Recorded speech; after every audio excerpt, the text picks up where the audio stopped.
ಕ್ಷೇತ್ರಕ್ಕಾಗಿ ಈಗ ದೆಹಲಿಯಲ್ಲಿ ಭರ್ಜರಿಯಾಗಿ ಲಾಬಿ ನಡೀತಾ ಇದೆ. ಮಾಜಿ ಪ್ರಧಾನಿ ಎಚ್.ಡಿ. ದೇವೇಗೌಡರನ್ನ ಭೇಟಿಯಾಗಿದ್ದಾರೆ ಮುನಿಸ್ವಾಮಿ. ಕೋಲಾರ ಟಿಕೆಟ್ ಜಟಾಪಟಿ ಮುಂದುವರೆದಿದೆ. ಮುನಿಸ್ವಾಮಿಗೆ ಟಿಕೆಟ್ ಮಿಸ್ ಆಗಿದೆ. ಮಾಜಿ ಪ್ರಧಾನಿ ಎಚ್.ಡಿ. ದೇವೇಗೌಡರನ್ನ ಈಗ ಭೇಟಿಯಾಗಿದ್ದಾರೆ.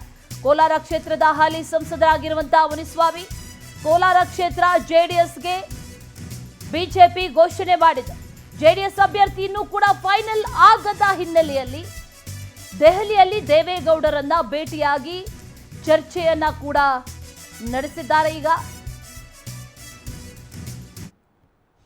ಬಿಜೆಪಿಗೆ 25, ಜೆಡಿಎಸ್ಗೆ 3 ಕ್ಷೇತ್ರಗಳು ಅನ್ನುವಂತ ಮಾತುಕತೆ ಈಗಾಗಲೇ ಆಗಿದೆ. ಕೋಲಾರ ಟಿಕೆಟ್ಗಾಗಿ ಬಿಜೆಪಿ ಹಾಗೂ ಜೆಡಿಎಸ್ ನಾಯಕರ ನಡುವೆ ತೀವ್ರ ಪೈಪೋಟಿ ಕೂಡ ಇದೆ. ಆ ನಿಟ್ಟಿನಲ್ಲಿ ದೇವೇಗೌಡರನ್ನ ಈಗ ಮುನಿಸ್ವಾಮಿ ಭೇಟಿಯಾಗಿದ್ದಾರೆ ಅನ್ನುವಂತ ಮಾಹಿತಿ ಈಗ ಲಭ್ಯವಾಗ್ತಾ ಇದೆ. ಅದರಲ್ಲೂ ಕೋಲಾರ ಕ್ಷೇತ್ರಕ್ಕೆ ಸಂಬಂಧಪಟ್ಟಂತೆ ಹಾಲಿ ಸಂಸದರಾಗಿರುವಂತಹ ಮುನಿಸ್ವಾಮಿ ಈ ಬಾರಿಯೂ ಟಿಕೆಟ್ ಸಿಗುತ್ತೆ ಅನ್ನುವಂತ ಸಾಕಷ್ಟು ಕಾನ್ಫಿಡೆನ್ಸ್ ಅಲ್ಲಿದ್ರು.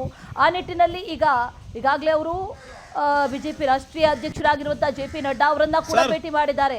ಅದರ ಜೊತೆಯಲ್ಲಿ ಕೋಲಾರ ಕ್ಷೇತ್ರದ ಬಗ್ಗೆ ಚರ್ಚೆಯನ್ನು ಕೂಡ ನಡೆಸಿದ್ದಾರೆ. ಈಗ ದೇವೇಗೌಡರನ್ನ ಭೇಟಿಯಾಗಿದ್ದಾರೆ. ದೇವೇಗೌಡರನ್ನ ಭೇಟಿಯಾಗಿ ಚರ್ಚೆಯನ್ನ ನಡೆಸಿದ್ದಾರೆ ಅನ್ನುವಂತ ಮಾಹಿತಿ ಲಭ್ಯ ಆಗ್ತಾ ಇದೆ.